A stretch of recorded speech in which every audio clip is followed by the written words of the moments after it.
Hello guys, my name is Srinidhi. I'm an educator on Unacademy.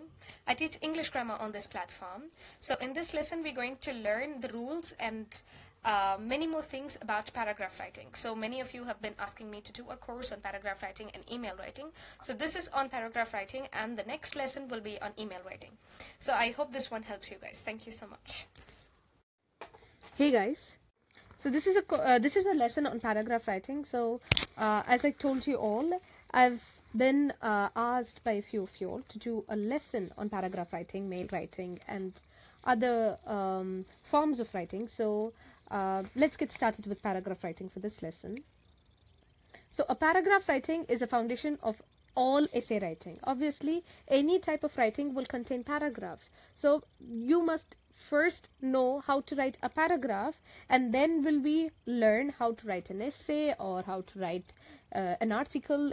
No matter what type of writing it is, paragraphs are the basics. Okay, now paragraph is a collection of sentences in a well organized regarding a certain topic.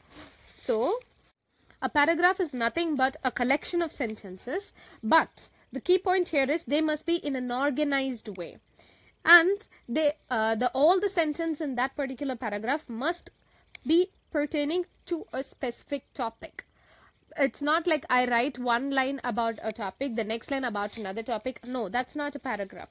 A paragraph contains lines which are very well organized and regarding one specific topic. Okay, now there are four essential elements for a paragraph writing, that is unity, order, coherence and completeness. Okay, now these are very theoretical, but if you understand the essence of what this lesson gives, you'll be able to write very good paragraphs, I can assure you that. So we must first pay attention to unity. That is nothing but it talks about a single or a main idea that the paragraph is about. So the beginning of the sentence itself, so it's called a topic sentence. So that is nothing but the main idea or the main sentence, or it gives us a gist of what this para is about. Okay, and it must be related to the main idea with the supporting sentences. So this topic sentence or the first sentence of the paragraph must and should be related to the other supporting sentences that come after them, and all of them must be pertaining to that main idea of the paragraph. For example, the paragraph writing's topic is being against animal cruelty. So all the sentences that I have in that paragraph must be against animal cruelty. I cannot write about global warming or a bird in that particular paragraph. Okay, now next one is order. Order is, it must be well organized. I'll have to be very careful as to which is my introductory sentence, which is the supporting sentence, and which sentence comes at the end. Everything I'll have to organize. So what you can do is pick up a sheet of paper, jot down all your points in that and organize it, number them, or do whatever you want, follow your own strategy, and then write them in the paper that is, you know, to be submitted in an organized way. You don't want the reader to read the first sentence and put an arrow mark telling them to go back down and come back up again, right? So you'll have to organize your paragraph in a way that that makes it very efficient and very, very clear for the reader. So if your paragraph is not organized, the reader will not have any interest in reading your paragraph. They don't want to waste even 5 minutes of their time in reading a paragraph which is not organized. Okay, and then chronological order. As I just said, it must be in points order. If you're writing points, make sure that you write the correct points in order and not the first point first and the 10th point after the first point. No, it must be it must be very well organized. That's the whole point of a paragraph or any writing.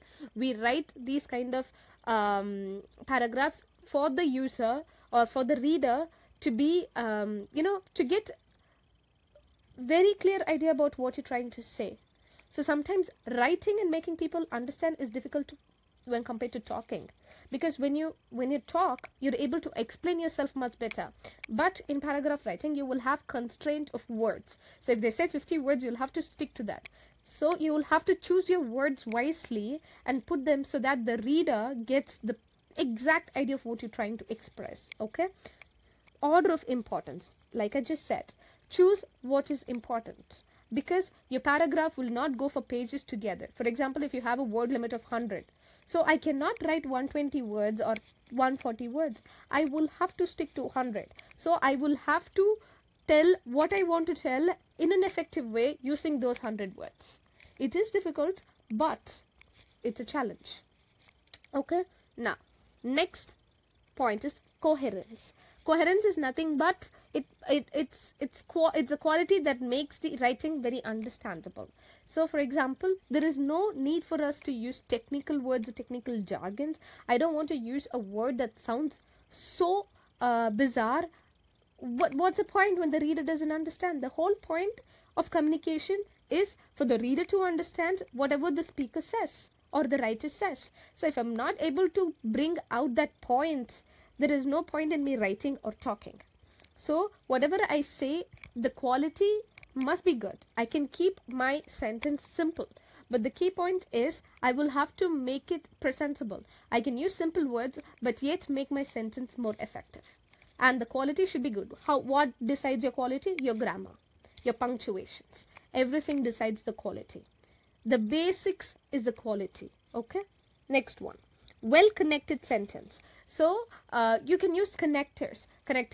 Although, but, these are connectors. Use them. Make your text. Sorry. So you'll have to make your paragraph very beautiful and very effective. And for you to raise the bar of your quality, you can use connecting verbs, transition verbs.